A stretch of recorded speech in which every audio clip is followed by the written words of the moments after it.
and a group of Marines decides to take the Suribachi situation into their own hands. A small platoon from E Company heads for Suribachi's jagged peak with a flag in hand. This is beyond risky.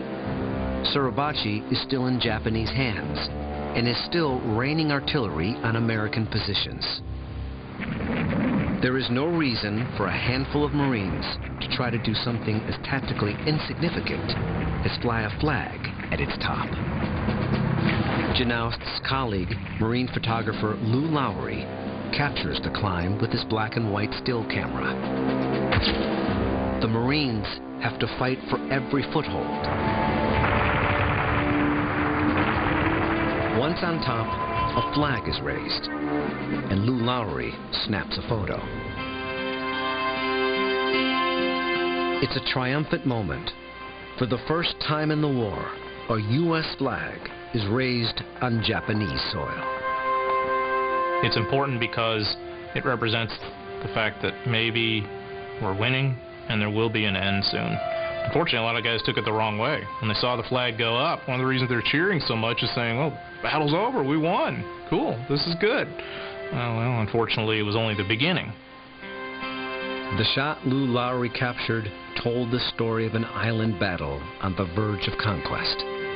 It is more typical of what a combat zone would be, especially that rifleman that you see right there in the foreground, and the angle is very interesting. It's almost like you're in that lower post right near him and you're looking up, and the tension on that guy's face is unmistakable.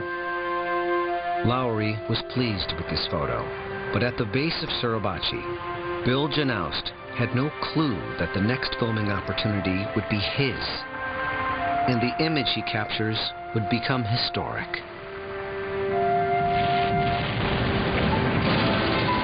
When the 4th Marine Division slams ashore on Iwo's black volcanic sand, with them is Associated Press photographer Joe Rosenthal.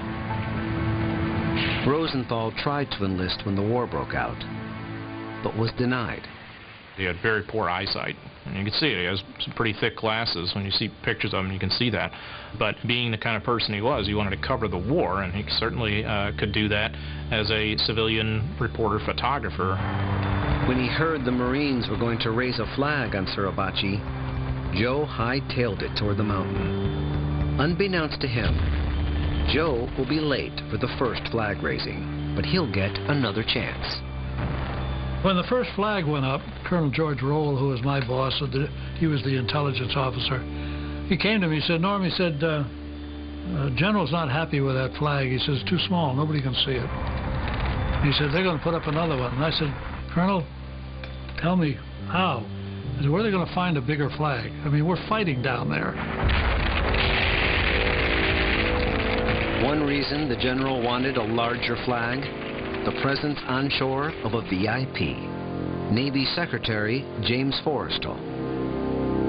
I do think Forrestal's presence is one of the reasons why the powers that be, or the brass or whatever, wants a flag up there that's big enough for everyone to see and is big enough to make the statement that everyone wants it to make.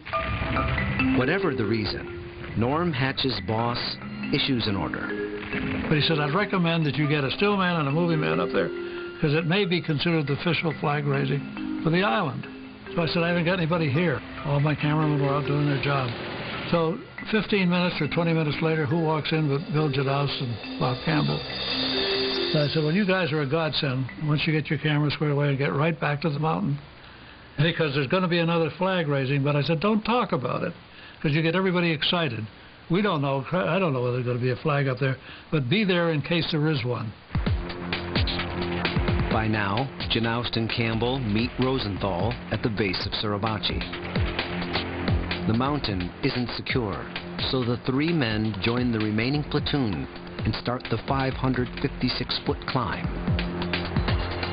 So when Rosenthal and group started up, they ran into Lou Lowry coming down, and Lowry said, oh, the flag's up already. But it's nice up there. You get a good view of everything, and you might as well go up as long as you started. Of course, Lowry had no idea a second flag was on order. And here is where Janoust starts filming. Reel number 12, Suribachi. It starts with 2 very quick shots of a handful of Marines headed uphill. Then a grenade explodes in a hole. A tense Marine looks around. Looking uphill again, Janoust films 2 Marines dropping a charge into a cave.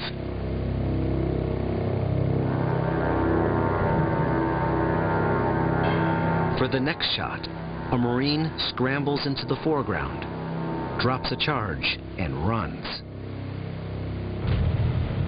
Reel 12 ends. Janoust reloads. This will be reel 13.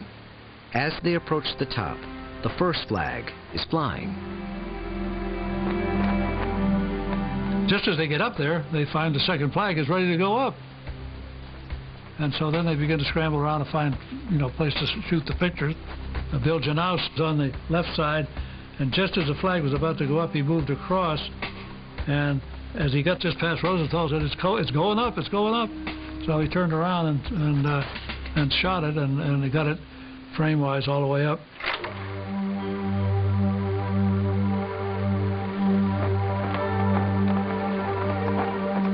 Janoust captured the simple action of men raising a flag. It would never be as iconic as the still photo, but it would be critical in squashing a firestorm of controversy. I think everybody lost a piece of themselves.